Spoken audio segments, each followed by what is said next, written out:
Good morning.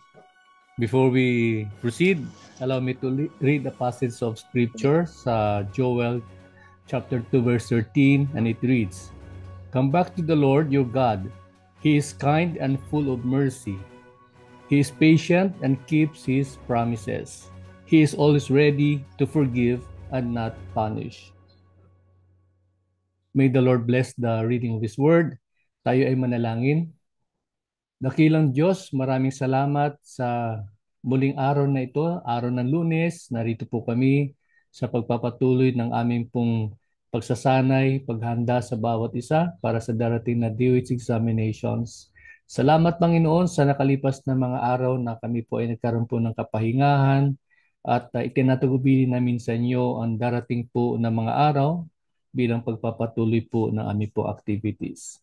Maraming salamat at patuloy lamang na kayo po ay aming pinasasalamatan, kayo po ay aming pinapapurihan sapagkat alam namin Panginoon marami kang gagawin sa mga darating na oras sa aming pong pagtitipon-tipon Panginoon. Maraming salamat. Ito po ay aming panalangin sa pangalan ni Jesus. Amen. Magandang umaga sa inyong lahat. Today is Monday. Tayo ngayon ay magpapatuloy ng ating aralin. At ayan, no? Ang bilis ng panahon. Nandito na tayo ngayon sa ating pag-aaral patungkol doon sa massage practice. No? Napag-usapan natin noong nakalipas na mga araw yung patungkol sa Code of Ethics. If you recall, di ba, nandun po, sinasabi po ng Code of Ethics, yun po ay ating pamantayan ng ating pong professionalism, yung ating pong mga, ika nga sa English, yung tinatawag na ethical standards. Inaasahan po ng kagawaran ng ating pangkalusugan na tayo ay susunod po sa mga gabay, no, na nakasaad sa ating Code of Ethics. At sa araw naman na ito ay pag-aralan naman natin yung legal mandate. Ano po yung legal mandate? Ano po yung basihan ng ating ginagawa sa ngayon? At lalo tigit, anong basihan ng ating pong paghanda para sa o inyong paghanda para sa darating na DOH Massage Licensure Examinations? Kaya tunghayan natin po yung ating unang slide.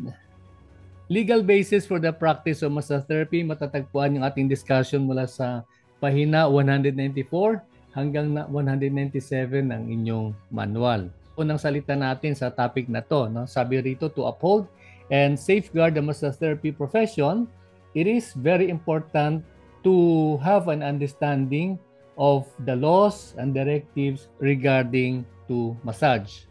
At ang sumunod naman ay yan, andito po yung PD 856, narinig nyo na kamakailan, nabanggit po natin, no? Ang PD 856 ay yung Code of Sanitation of the Philippines at ang ating pong pahina o ang ating pong chapter patungkol sa masahe ay matatagpuan sa Section 13 at ang kanyang pamagat ay Massage and Sauna Bath Establishments. 856 ay issue at pinirmahan ng the late President Ferdinand Marcos. Ang taon ay 1975 at ang araw ay ang buwan at ang araw ay December 23.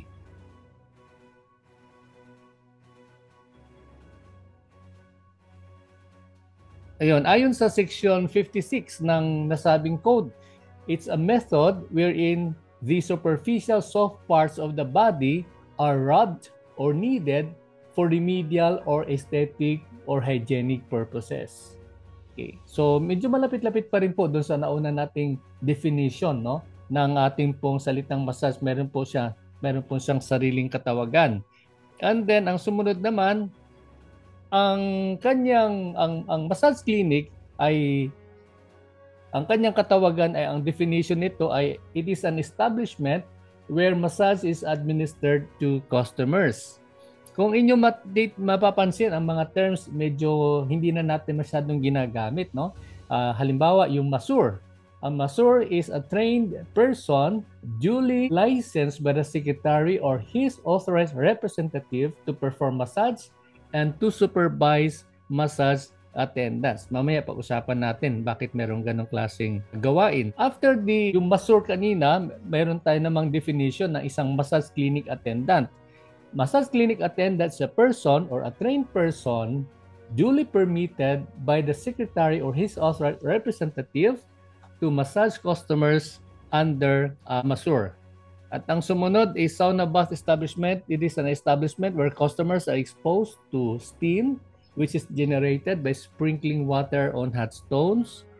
Sauna bath attendant is a person who applies the proper technique of giving steam bath to customers. Based doon sa nauna nating nabasa kanina na mga katawagan o definition, mayroon pong layer which is actually hindi na masyado natin na nakikita sa panahon ito ngayon. No? Kasi if you remember, di ba sabi natin kanina, December 23, 1975, pinirmahan ng dating Pangulong Marcos. So, ang tagal na po, no? Maraming taon na po nakalilipas. Pero, suffice to say na nung una, ayon sa una at pinakahuling batas, mayroon tayo patungkol sa pagmamasahe.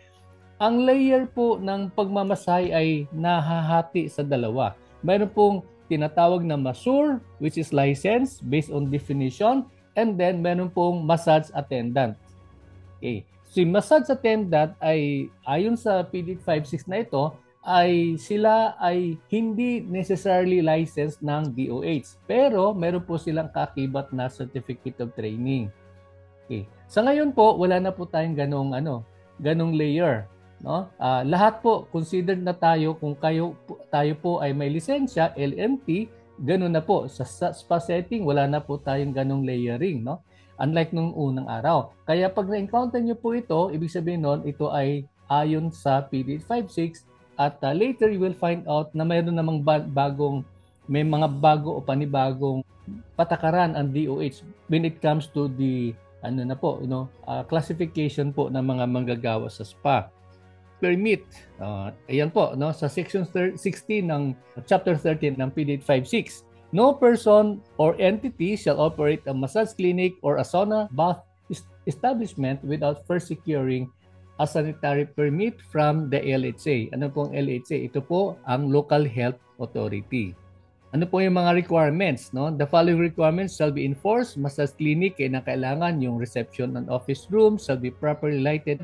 Every massage room shall be adequately ventilated and provided with a sliding curtain at the entrance and equipped by suitable and cleaning massage table. Adequate hand washing, mayroon pong bath and toilet facilities that shall be available, and customers shall be provided with soap, cleaning waters, sanitized rubber or plastic slippers, and so on and so forth. Now, so makikita nyo po dito, ang kanya kasing context ay meron po siyang sauna, no? Meron siyang paliguan.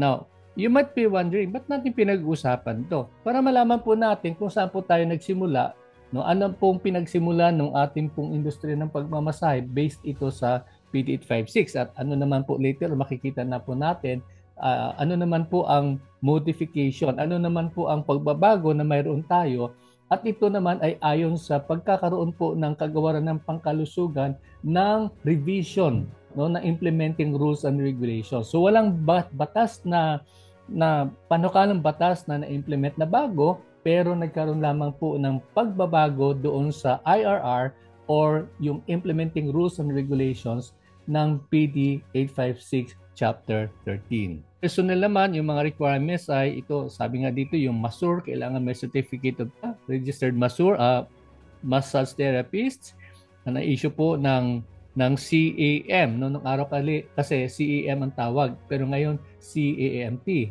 Committee of Examiners for Massage Therapy. Based po na doon sa nabasa natin kanina, magkakaroon tayo ng comparative analysis, PD 856, at ng Administrative Order 2010-0034. Ngayon, mapapansin natin na sa panibago po na implementing rules and regulations, walang katawagan ng masseur at masseuse, hindi na po siya ginagamit. At kung mapapansin nyo po, doon din sa PD 856, medyo mayroon siyang mas mataas po na tuon doon sa facilities, no? Kung ano yung halimbawa, anong klaseng ilaw ang gagamitin, ilang lumens, may mga gano'n, no? Anong klaseng setup mayroon tayo sa mga bintana, sa mga ventilation, even patungkol doon sa tinatawag sa English na vermin control, paano maiwasan yung pagkalat po ng mga insekto, yung mga gano'n, no, na nandoon po sa massage clinic na setup. Okay? Whereas, yung sa 2010-0034, ang tuon naman po ay patungkol naman ito doon sa mga focus na sa massage therapist. Ngayon, ito, linawin ko po sa inyo. kapansin-pansin, 'di ba kasi nung PD 856 matagal na 'yun no? Panahon pa ni dating Pangulong Marcos. Pero pagdating ngayon sa ating local na application, kasi nung 1990, kung inyo maalaala, meron tayong tinatawag na uh, local government code, no, na naaprubahan ng ating pamahalaan noong araw. Okay, noong 1990. So, ibig sabihin po noon, based on the local government code, kasi nung araw, highly centralized yung ating gobyerno. Pagdating po, nung naipasa na po yung local government code of 1990, ibig sabihin po, naging decentralized na yung ating pamahalaan. Ibig sabihin, anuman ang mga panukala, anuman ang mga direktiba galing sa DOH, at the end of the day, based local government code, ito na ngayon ay nasa pangalaga ng mga local government units o LGU. Nakuha po natin? Kaya po, when it comes to the implementation of both the PD 856 and the AO 2010-0034, ang pinaka may final say ay ang ating lokal na pamahalaan. Sila po yung talagang nag-i-implement ng ganon. Kaya mapansin nyo po, halimbawa sa Davao, ang bawat spa, nung nakabase pa tayo sa Davao, meron tayong opisina sa Davao, bawat spa, napag-alaman natin na hindi lang TESDA in situ ang hahanapin ng Business Bureau, kung hindi pati DOH. So ibig sabihin, dalawa ang hinahanap. Lahat na nagmamasahe, hahanapan po ng TESDA in situ at hahanapan din po ng DOH massage license. So ganun po. Pero sa ibang area naman, hindi po nila hinahanap may mga areas like sa Jensen sa ngayon, hindi po nila exactly hinahanap po ang license. Ang hahanapin lang po ngayong darating po na January, according to the Business Bureau, is yung certificate of training. So that certificate of training either could come from TESDA or sa any DOH accredited training institution. Pero hindi po, silent po sila pagdating sa lisensya. Okay? Ang alam ko lang, kapag ikaw ay nag-set up ng spa, yun po yung isa sa mga maging requirement. Hahanapin po ang lisensya kung kayo ay mag-open ng spa. Now, so what I'm trying to say here is kanya-kanya pong interpretation yung mga local government units. Kanya-kanya po siyang pag-implement ng both ng PD 856 at ng AO 2010-0034. Malaki ang shift nung panahon ni Marcos, ng dating Pangulong Marcos, nang inisyo niya yung PD 856 at nagpunta ng AO 2010-0034. Yung context ng araw is highly centralized po yung government. Ibig sabihin po noon, lahat po ng direktiba mula sa DOH talagang dapat na-implement yan down to the lowest level hanggang sa barangay, Pero ayon sa pagkakaroon po ng local government code na nabanggit natin kanina noong 1990 is na-devolve na yung function. So kung ano man ang mga panukala ng DOH ay it's up to the local government to implement based sa kanila interpretation ng mga direktiba na nagmumula sa central government. Nakuha niyo po 'yon? Yes po. Kaya huwag kayong magtaka bakit pagka nagtanong kayo sa ibang mga cities, sa ibang munisipyo, kanya-kanya sila ng implementation. Ang iba pa nga, sa totoo lang may mga area na hindi pa nila talaga ini-implement yung mga yung even PD 856 when it comes to the license na mga massage therapists. So para lang meron kayong idea kung ano yung kaganapan dito ngayon when it comes to this law ng PD 856 na nabanggit natin kanina. Kasi ano bang history niyan? Bakit mayroon siyang SONA? Di ba, I don't know kung mayroon kayong nakikitang SONA sa ating paligid sa ngayon, parang bihira na lang sa Manila. I think parang iisa na lang yung nakikita ko dyan sa may Quezon Ave at yung isa na lang nakikita ko dun sa bandang Rojas Boulevard, Rojas Boulevard. Yung area na yon. Ang ibig sabihin po noon kasi, nung araw, lagana po kasi yung mga SONA. Ano pong nangyayari sa SONA? Bakit merong SONA? Bakit merong SONA bath attendant?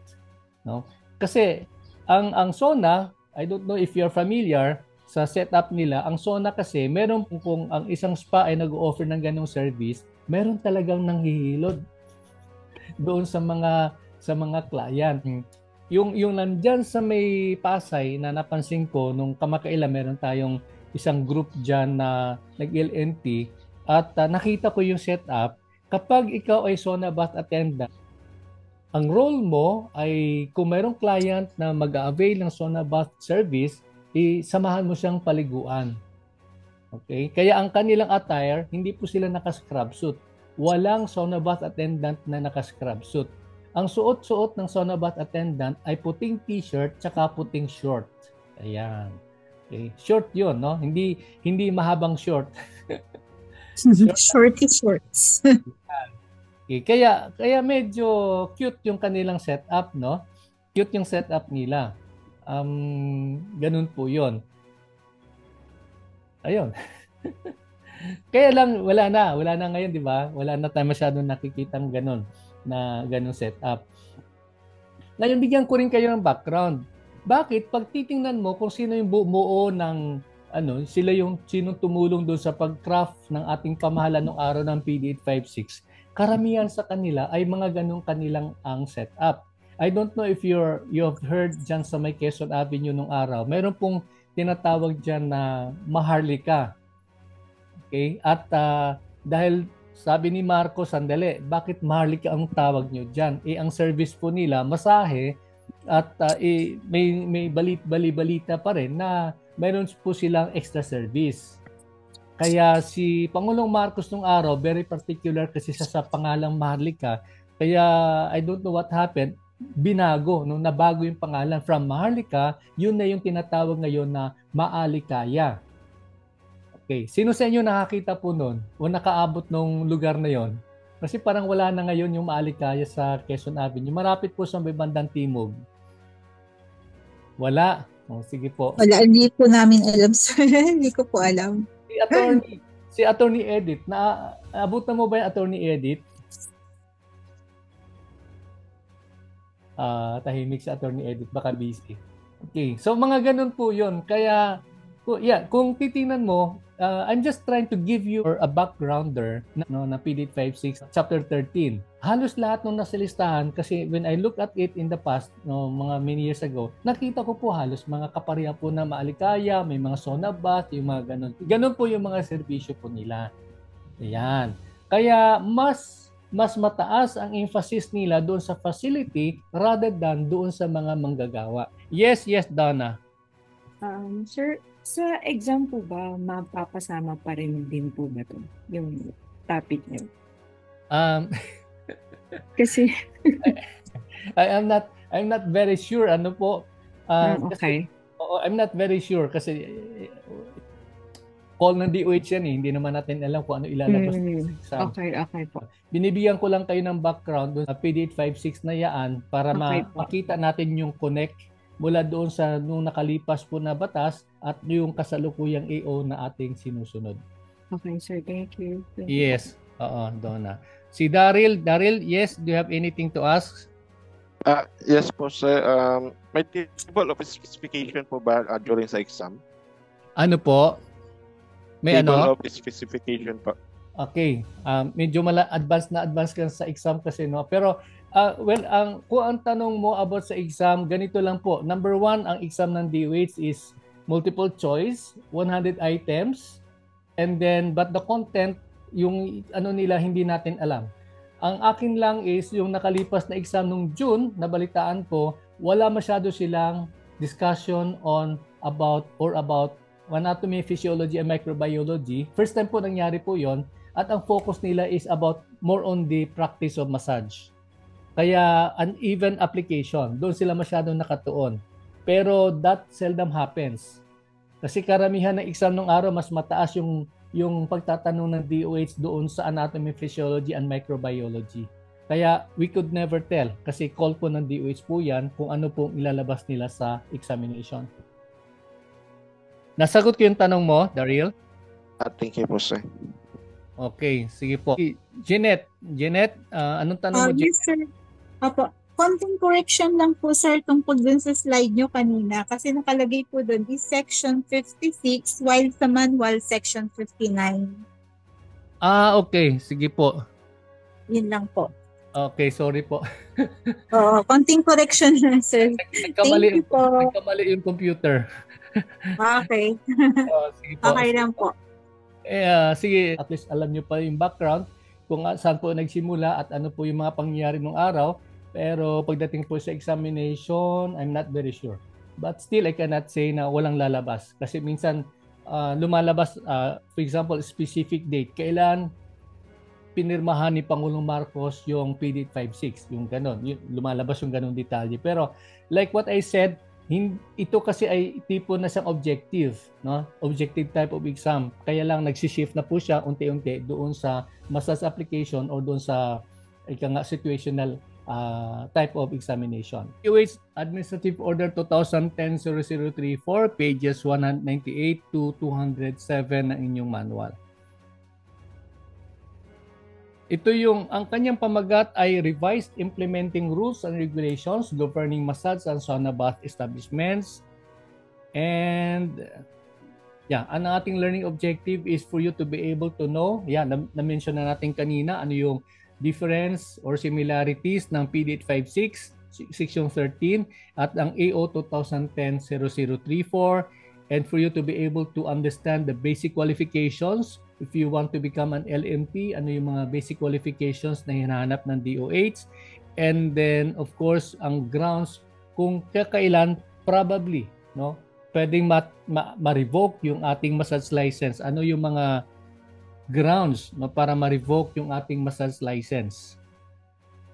So the rationale of AO 2010-0034 reads, traditional medicines throughout the world recognizes the significance of therapeutic massage in managing stress, illnesses, and massage therapy is considered the oldest method of healing because it applies various techniques like fixed or movable pressure, holding, vibration, rocking, friction, kneading, and compression using primarily the hands and other areas of the body such as the forearms, elbows, or feet to the muscular tissues of the body. It can lead to a significant biochemical, physical, behavioral, and clinical changes to the client as well as the person giving the massage. So ang benefit po ng masahe, makikita po natin sa rationale po ng AO 2010-0034, malinaw na hindi lang po ito benepisyo na makukuha natin ng ating client kung hindi pati din ng mga nagmamasahe.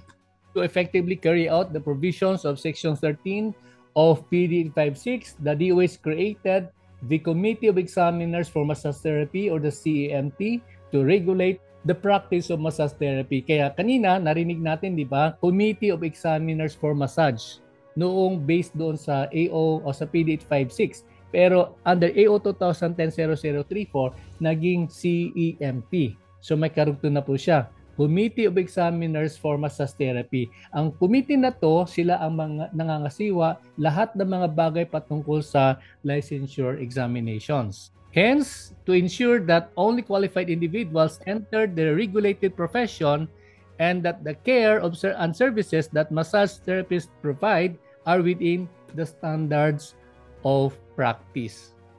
Ayan. So, sino po yung nagsiset ng standard? Ang nagsiset po ng standard ay yung komite, no, yung CEMT. Sila po, based po yan sa AO 2010-0034. CEMT na yan ay palipat-lipat na po ng kamay.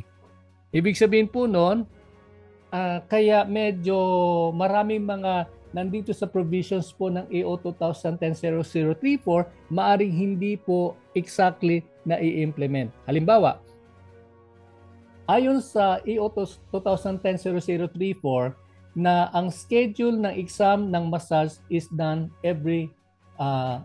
twice every year. That means, ang exam ay gaganapin tuwing June tsaka December ng bawat taon. Pero kasi po ang humahawak na ngayon ng komite ay hindi na po yung komite na nag-create po o tumulong na i-craft po yung AO 2010-0034. Ang nangyari po ay mayroong shift ang inyong examination lalo na ngayong December. Halimbawa, although hindi naman wala naman silang official statement na inilabas, pero abangan ninyo, asahan ninyo na malamang sa malamang ang exam na instead of December ay gagawin po yan sometime mga early or mid part ng November. Yan po ay isang halimbawa ng mga changes na wala namang sorry to say, wala man silang malinaw po na na direktiba on that, no, na guidance on that, pero in practice for the past 2 years, kasi 2 taon na po nila hinawakan yung exam, nagfo-fall madalas sa November. Okay. Kaya yung inyong yung ating pag-aral dito ngayon sa baka magtatanong kayo, sir, paano naman natin pag-uusapan po yung AO 2010-0034 may mga changes. Wag lang natin pong wag lang masyado tayong mag-focus po doon sa ganong pangyayari, pero suffice to say na kung ano nakatala doon o nakasulat sa AO 2010-0034, lahat po na information sundin lang po natin para safe po tayo, no? Kasi kung sakasakaling magkaroon ng tanungan, wag nating sabihin na pagka may tanong about the exam, ilalagay po natin ng November tsaka June. Kasi in reality, based sa AO na yan, ng AO ng DOH is June tsaka December yung examination. Nalilito ba kayo? medyo lang. Basta tulad sinasabi ko po, focus lang po tayo doon sa kung ano nakasulat sa AO 2010-0034. Okay. Yung objective po ng AO 2010-0034 to upgrade the quality of health services being accorded to the public. And number 2, delineate the functions or the scope of functions of massage therapists and offices responsible in the management of the practice. Pangatlo, recognize the specific offices responsible relative to the management of facilities providing massage therapy services. Panghuli, instill the essence of compassionate service to the public or client. So, kung titingnan po natin sa mga objective na makikita po natin dito po, meron pong create po ang DOH na mga iba't ibang mga komite na maliban po sa CEMT na mga ngasiwa na exam, at the same time nilinaw niya po kung ano din po ang maging function po eventually ng ating pong regional DOH offices. Definition of terms: accreditation is an act of recognition or a method of determining that an eligible organization, institution, individual complies with approved standards. So yun po, when it comes to mga training institutions, katulad po ng AUSA, tayo po ay accredited ng DOH. Ang ating mga program po, accredited po ng DOH po yan. Ang ating po mga trainers ay accredited din po ng DOH. So yun po yung pinaka-function po ng actually na ibinibigay po ng DOH sa CEMT na sila po mga ngasiwa on this. Assessor is an expert in the industry of massage appointed by the CEMT to conduct practical assessment of the candidates undergoing oral and practical exams. So, sila po yung nag-handle po ng exams. The certificate of registration refers to a written recommendation issued by DOH authorizing a person to practice massage o massage therapy as a profession. In other words, ito po yung lisensya. No? Certificate of registration. Ito na po yung pinaka-lisensya po natin. This document, committee refers to the CEMT or the Committee of Examiners for Massage Therapy. And then, here's another committee na create, no? Maliban po sa CEMT, meron po tayong Continuing Massage Therapy Education. So, this is a committee that handles anything about doon sa renewal o mga lessons na mga courses na accredited ng DOH na kinakailangan para ma-renew po ang inyong lisensya. And remember, every 3 years, meron pong renewal po ng massage license, at before po, isa po sa mga requirement before kayo ma-renew ay kinakailangan nyo mag-undergo ng 30 credit units na sort of seminar. The CMT is sila po ang nagbibigay po ng guidance when it comes to the yung mga requirements na kinakailangan para when it comes to the 30 credit units. Sila po yung nag-identify kung ano sa mga programs ang pwedeng i-convert, no? Pwedeng ma-approve ng DOH at magagamit doon sa pag-renew ng inyong massage license later on. Health certificate refers to a written commendation issued by the city or municipal health officer to persons offering massage services.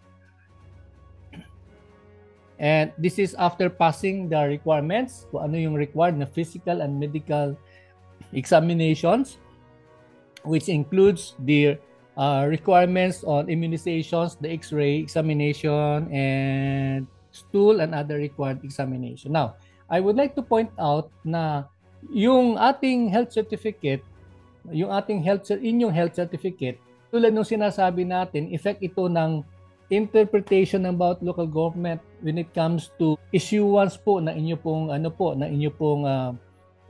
license or renewal inyong license later on. Why am I saying this? Kasi sa Quezon City, I don't know if to people in Manila, in Quezon City, mapapansin ninyo na lahat ng magre-renew ng license at hihingi ng health certificate mula sa city government, mayroon pong kaukulang seminar.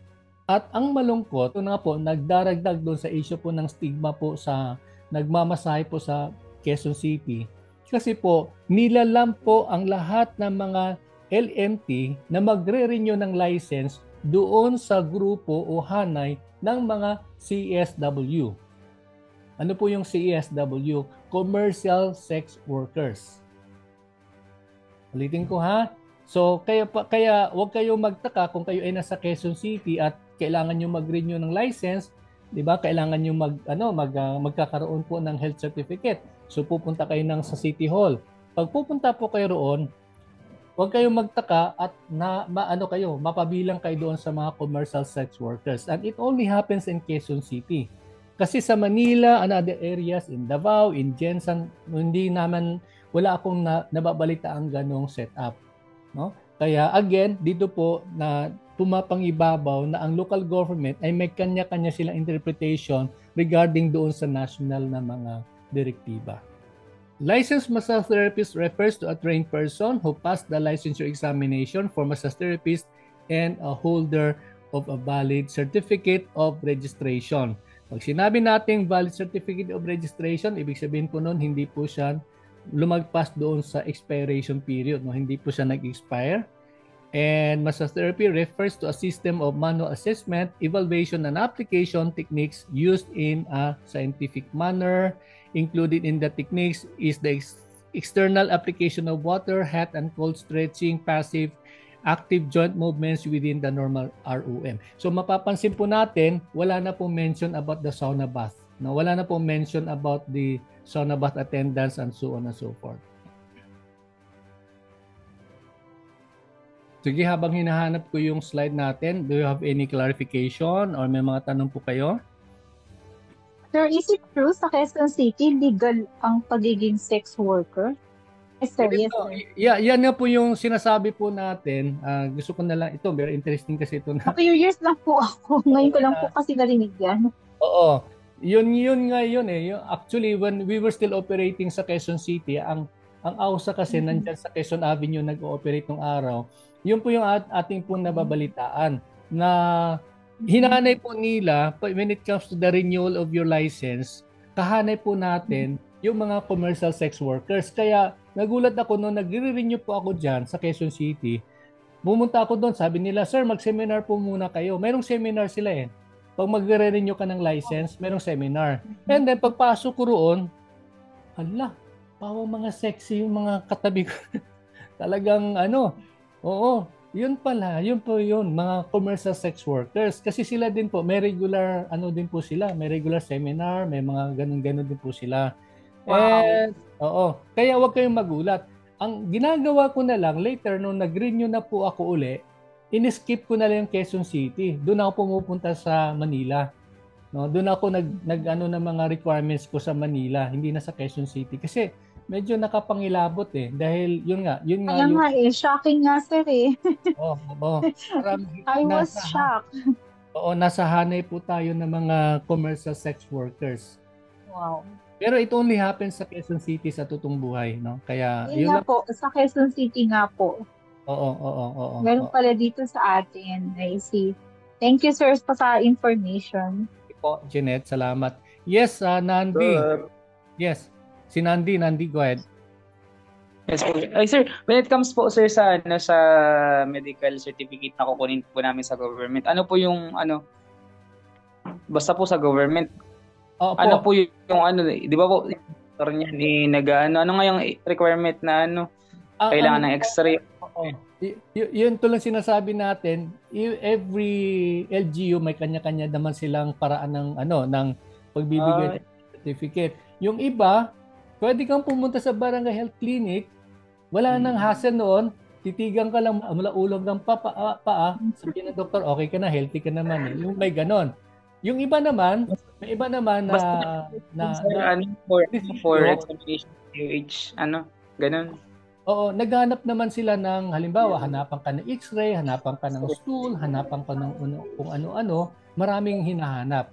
No, kaya ang like kong sinasabi nilang sa mga estudyante, mag-usap-usap na lang kayo kung saan doon yung mga mga barangay health clinic na nag-i-issue ng certificate na wala masyadong hassle for as long as wala naman kayong issue sa health niyo, doon kayo pumunta para hindi masyado toxic.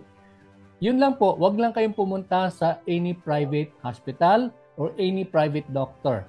Kasi hindi po kayo mare-renew kapag kumuha kayo ng inyo pong medical certificate sa St. Luke's, no, sa global yung mga high-end na mga private hospitals, kasi ang hinahanap po nila letterhead ng government health facility.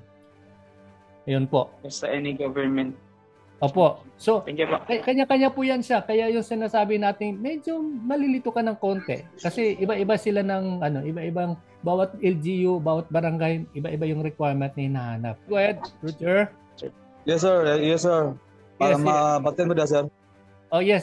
Rinig kita, sir. Go ahead. Yes, sir. I have two questions here, sir. About good sa qualification dira sa DOH examination, sir.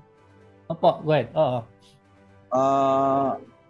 Wala bang mga direktiba as of this time, sir, about sa mga especially sa mga blind massage therapist na wala ka eskwela or undergraduate high school without diploma, sir? Ano, sir ba? Oo. Roger. Kasi sige. Daghang kaytag mga blind massage therapist, sir, nga willing mo training sa inani nga mga platform. Pero mo lagi nigabot sa qualification, di na sila maka-proceed sa DOH examination tungod lagi sa ilahang educational background, no? Sige. And then ikaduha na akong issue, sir. Wala ba'y direktiba bagyapon ang atong DOH sa pagkakaroon very rampant na ang massage, especially sa street, no? Halos matagliko ni mo diri sa Jinsa nanay mga street massage, no? And then bisag kinsa lang ang pwede mahimong massage therapist nila. And ikaduha, under ang issue, sir, diri sa multimedia nga platform gapon nga home service pero nay mga issue nga mas maka-worse, pakatag pa og negative sa ato ang mga LMT gani, sir. Inana day ang mga panday karon sa gapon da, sir. Okay. So kana lang, sir. Sige po. Kenny, okay lang i-translate ko sa Tagalog, kay ang uban wala makasabot sa ato ang inistoryahan. Yes, sir. Ganito yung tanong ni Kenny Rogers. Gusto ko siyang Kenny. Ang ganda ng Kenny Rogers na to. Ang question ni Kenny kasi, ano bang regulations mayroon patungkol doon sa mga nag-offer po ng mga street massage? That is very rampant, no? In many major cities, meron po mga ganon. In Davao, ang alam ko kasi nire-require yung mga kahit na street massage ng lisensya. Hinahanapan po yan. Sa Gensan, ang alam ko sa Gensan, wala pang ganong klaseng regulation.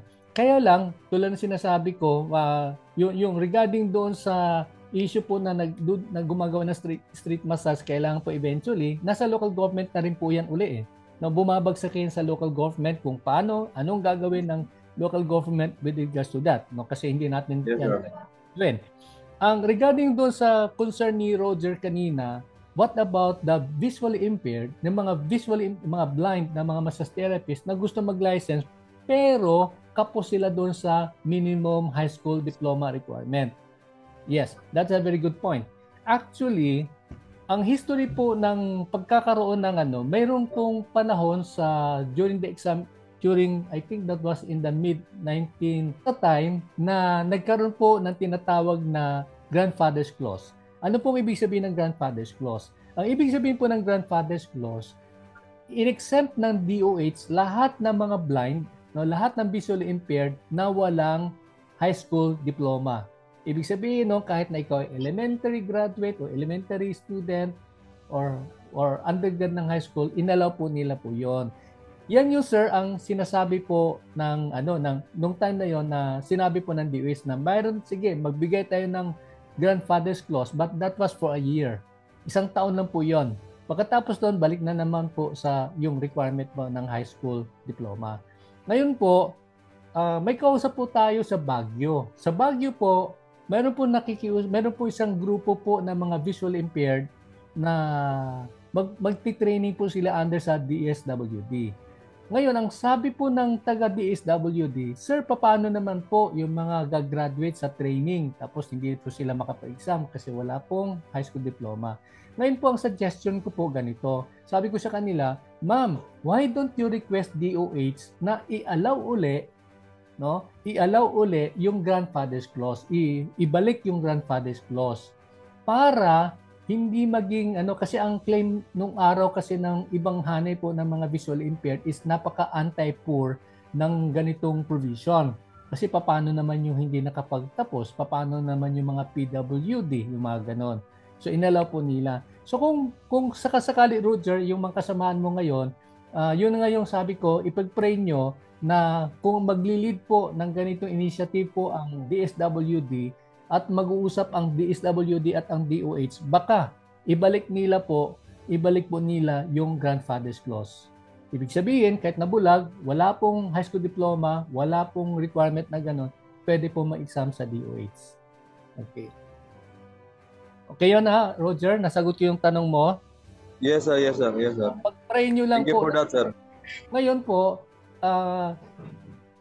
dahil hindi po natin malaman kung kailan po ma-implement po or kung i-approve man ng DOH yan o kailan niya ma-approve.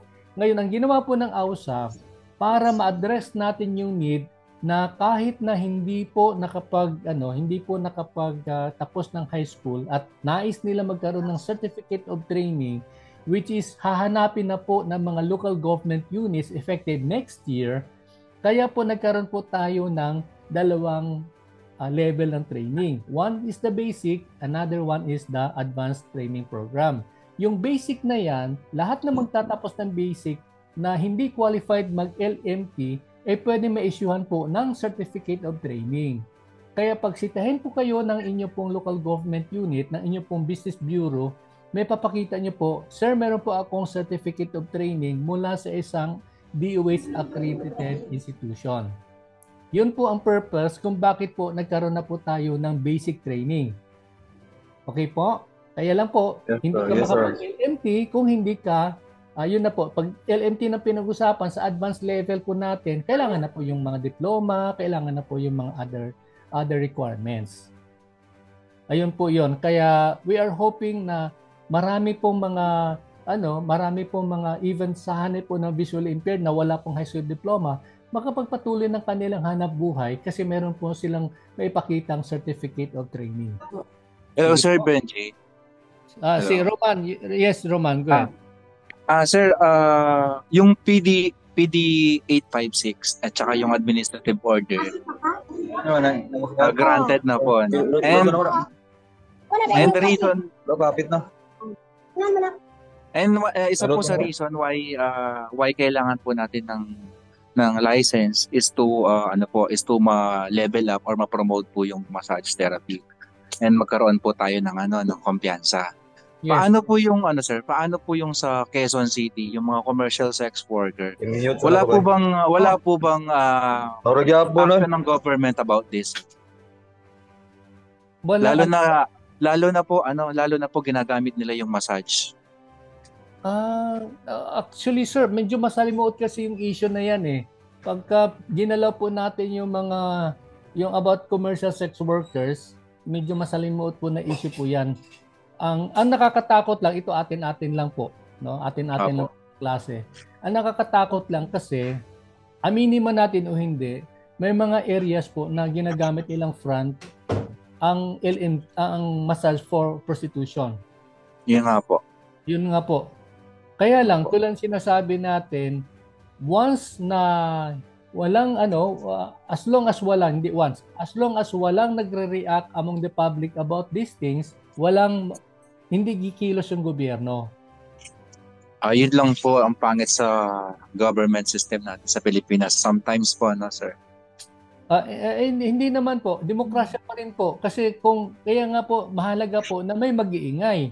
Kasi kung wala mag-iingay, hindi kikilos yung gobyerno natin, yung government apparatus natin. Kaya yun ang natin is kailangan merong sektor na mag-iingay at sabihin nila, sandali, ba't kaya tahimik? Anong ginagawa nyo? Laganap na yung prostitution sa aming lugar. Laganap na yung HIV/AIDS sa aming lugar. Ano yung ginagawa nyo? This is a health issue. Ayun po yun. Oo.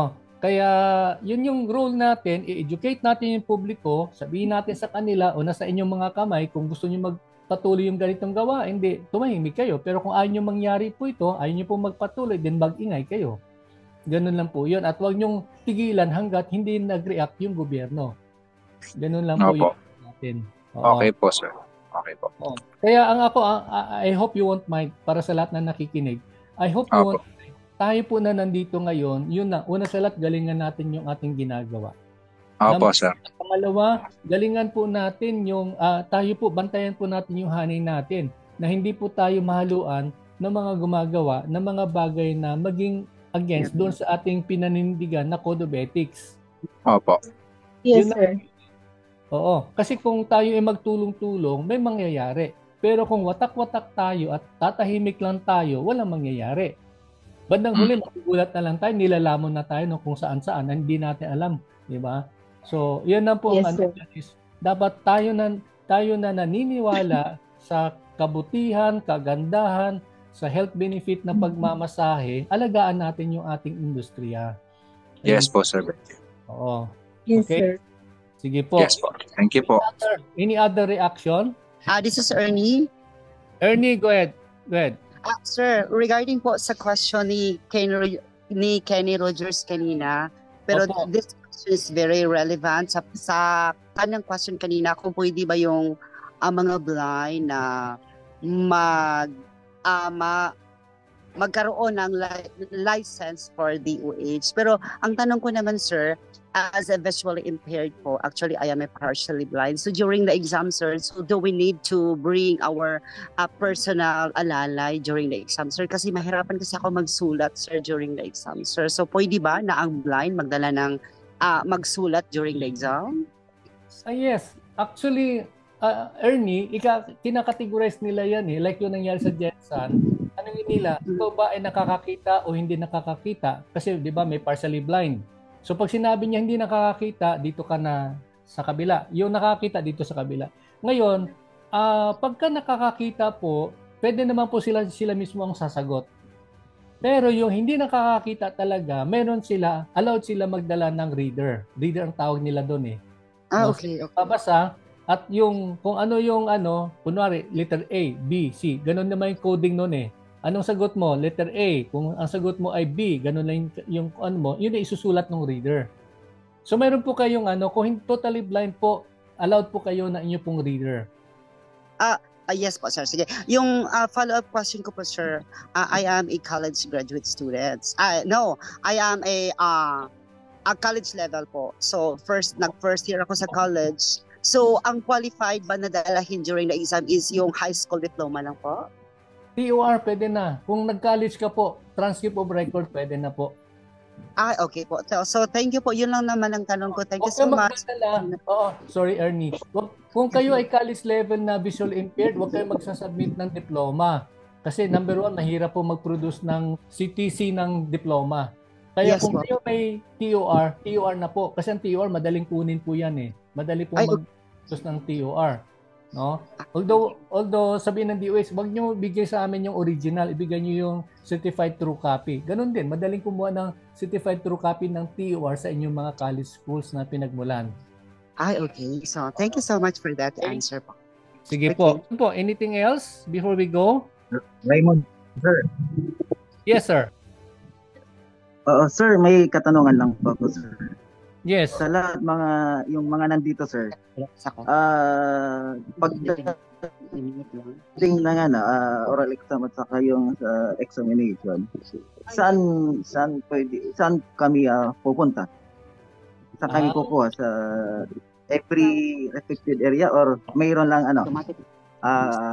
area kung saan kami magtitig? Okay. Sige po. Yung regarding doon sa medyo advance na tayo ng konti. Pero sige lang po, okay lang po. That's a beautiful question. Ang DOH kasi, nagbe-base sila ng number of examinees per area para i-declare nila na dyan gagawin ang exam. For example, sa Jensen, bakit ginawa sa Jensen? Kasi, dali yan. Oo, dahil na. Pero na-off na naman data. Okay. Bakit po ginawa po sa Jensen yung exam? Kasi we have students here, umabot na po tayo ng mga 40s, no? Almost 50. So, ang minimum requirement ng DOH is 50 examinees. Kaya pagka may applicant sa isang area na more than 50 or around the vicinity ng 50, sila magpapadala sila ng examination team. Ganun po 'yon. Kaya kung maulit-uli, halimbawa sa Jensen, meron tayong maka-generate ng 50 ulit. Dito ulit gagawin yung exam and people from other regions will be the one to come over.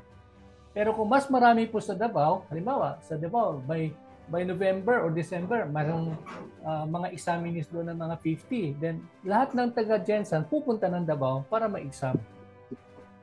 No? So I hope nasagot ko yung tanong na yun. Doon po naka-base po sila sa number of examinees. Yung sir, yung example, yung Tacloban, dalawa lang. If ever na mga maging qualified sa LMT, saan kami pwede kukuha? Tacloban, malapit bang Cebu? Cebu?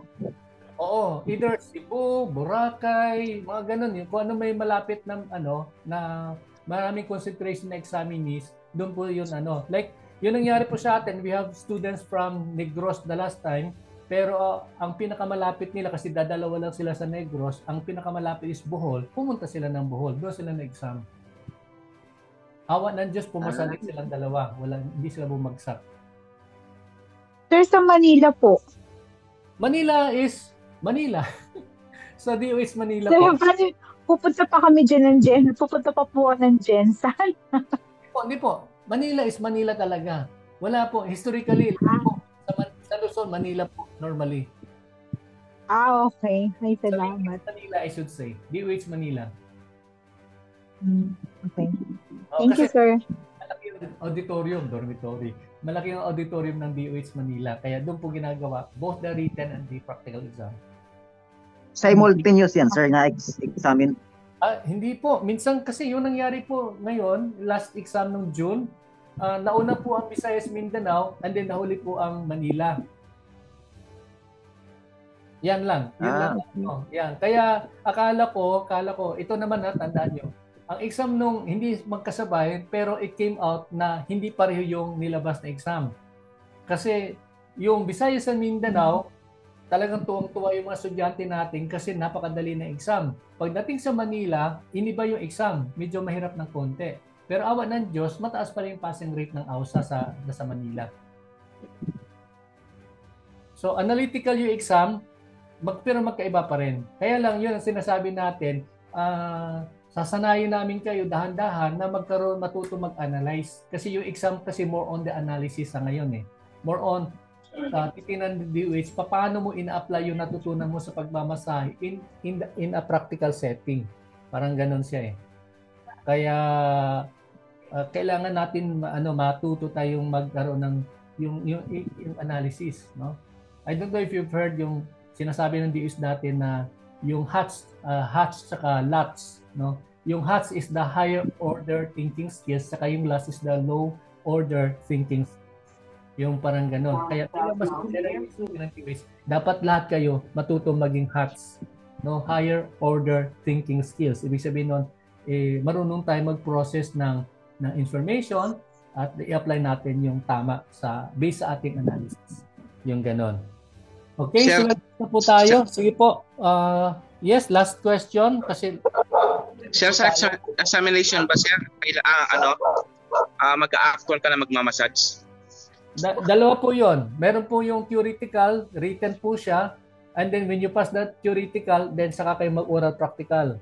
Yung practical naman po, expected i-evaluate ka ng assessor, you'll be given at least mga 25 minutes, no? Per examinee. Pero hindi po katulad ng TESDA. Ang TESDA kasi panel. Ang DOH, isa lang po yung sa'yo, yung assessor. Iisa lang yung assessor. Okay Sir na po? Benji. Yes, Sir yes. Benji, bali hindi po pwedeng mag-actual kapag hindi po nakapasa sa written. Correct. Hindi ka po alam mag-practical exam kung hindi ka pumasa sa written exam. Okay po. Opo. Before we end, I would like to congratulate and inform the class na kalahati sa nag-top sa inyong quiz, yung kauna-unahang quiz ay mga visually impaired. At in fact, yung top 1 ninyo ay totally blind. Congratulations. Nakuha siya ng Congratulations. 100% yung kanyang nakuha during your short quiz. So, yun na po. Tulad sinasabi natin, hindi naman po natin minamaliit. No? Huwag natin maliitin yung ating mga visual impaired. Meron silang kakayahan. In the past, po tayo mga top notchers sa DOH na talagang totally blind. Kaya, ayun lang po. Ilan na blind, sir, yung naging nakapasok, sir? 5 visually impaired ang nag-top 10, nasa top 10 no ng inyong quiz. Ngayon, yung sa quiz, sir? Opo, yung sa quiz. Pero simula pa lang to, huwag kayong mag-alala. Hindi naman to competition. Na importante lang po, you just do your best, aral kayo na maigi, and then, yun nga, we hope and pray na kung 70% yung passing rate ng AUSAN during the June examination, this coming November, hopefully, dapat 100% ang passing ng AUSA. Kaya natin yon? Yes, sir. Kaya sir. Importante lang ha, sinasabi natin, proper mindset, So, yung importante, tamang pag-iisip, tamang mindset, and then samahan nyo ng aral at huwag nyong kalimutan ang panalangin. Because I always believe that prayer Thank you, works. sir. Kaya nyo yan, basta samahan nyo lang ng panalangin. Yes, sir. Okay, so, Manifestation lang, sir. ano po? Manifestation. Manifestation. Yeah. Affirmation and manifestation. Sige po. So maraming salamat. Our time check is 1:15 already. So maraming salamat. Tuloy tayong mag-aaral. At tulad na banggit natin hindi pa tayo tapos sa ating discussion ng AO 2010-0034. Ito yung pinaka-Bible ng ating pong ginagawa sa pagmamasahe. So see you tomorrow. God bless. And Okay, sir. See you tomorrow po, sir. Bye, sir. Thank you po. thank you. Bye, sir. God bless you all.